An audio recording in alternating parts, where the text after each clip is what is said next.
first heard about Acumen Fund, I was studying abroad in India. I was in business school. I was curious and just Googled to see what Acumen Fund was all about. I was very impressed with the uniqueness of the idea. We can solve a social problem, but we can do it in a sustainable manner. It was a real eye-opener. It just made so much sense. Why haven't I heard about something like this before?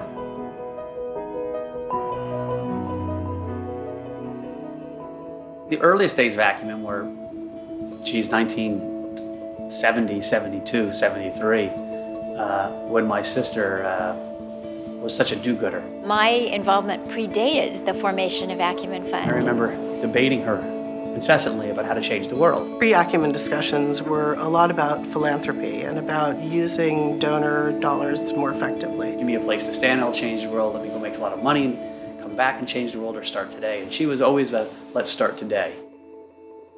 In some ways, Acumen Fund's creation came from a lifelong venture. When Jacqueline worked with us at the Rockefeller Foundation, leading the philanthropy workshop and the Next Generation Leaders program. Rockefeller Foundation essentially incubated Acumen Fund. I met Jacqueline in 2001. She was introduced to us by a mutual friend, Jill Iskell. Jacqueline and Margot were, and still are, a match made in heaven. I liked her enormously, but I really couldn't understand what she was talking about. This idea of connecting philanthropists with innovation.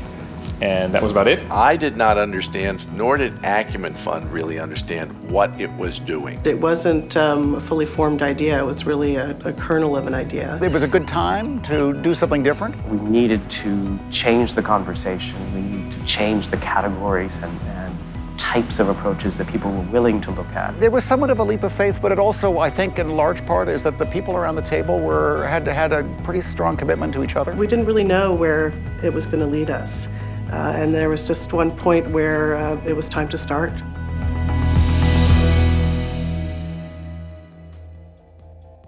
Did anything about the early days feel crazy? Certainly. It was painful because, like I said, you know, Jacqueline was trying to get her foot into doors that were remaining closed. People were skeptical that you could balance some elements of a culture of a nonprofit with the hard-nosed business decisions. We were open to the idea that this was an experiment. There are always difficulties, except we call them discoveries. I thought it would be really easy to find investments. Sometimes we wondered if we were looking for something that didn't exist. But every time we found an amazing entrepreneur or saw a really creative new business model that we thought might work, we got really excited. I think that was the beginning of learning to let the work teach you. Just make a move, make a decision, and go with it.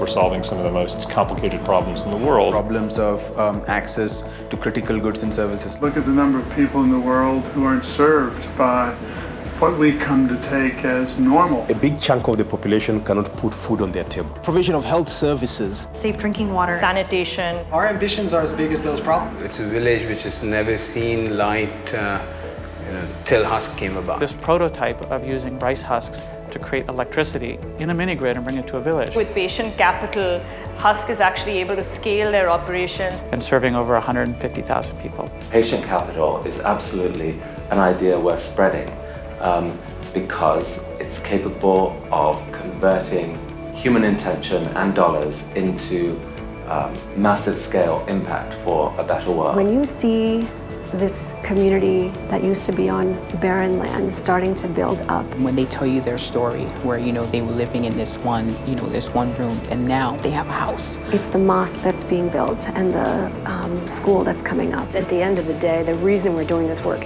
is for the low-income customer. It's not telling people how to do things, it's listening. Allowing them to solve their own problems. People would rather have dignity than handouts. We really do view a lot of what we do as really at the intersection of innovation and dignity.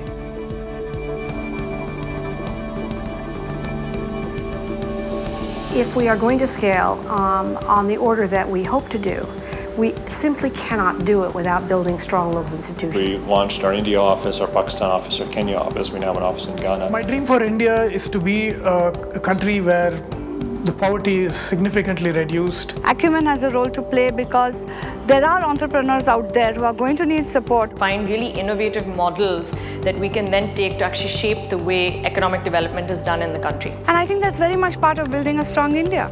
Acumen for Pakistan is a vehicle to go somewhere. work with investees who come up with pioneering projects. What these entrepreneurs are doing and what patient capital is enabling is a sense of hope in the future. East Africa is a region of the continent that is on the brink of change. It's no longer New York saying what should East Africa do. We look at local entrepreneurs to solve the local issues. People have been empowered to take charge of their lives. Together, we actually can eradicate poverty. Acumen Fund is different from other organizations working in West Africa. Africa can solve all of its own issues. It just needs patient capital and it needs strong leadership.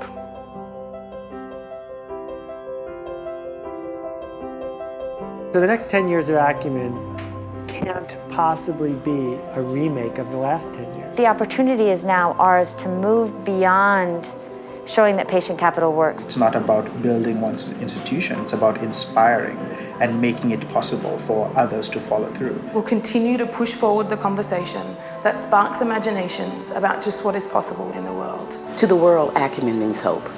It means skill, and it also means commitment. The world is demanding we do more than just invest capital. And we need people, and investments, we're not just talking about money, but also investments in people. We do need a new kind of world.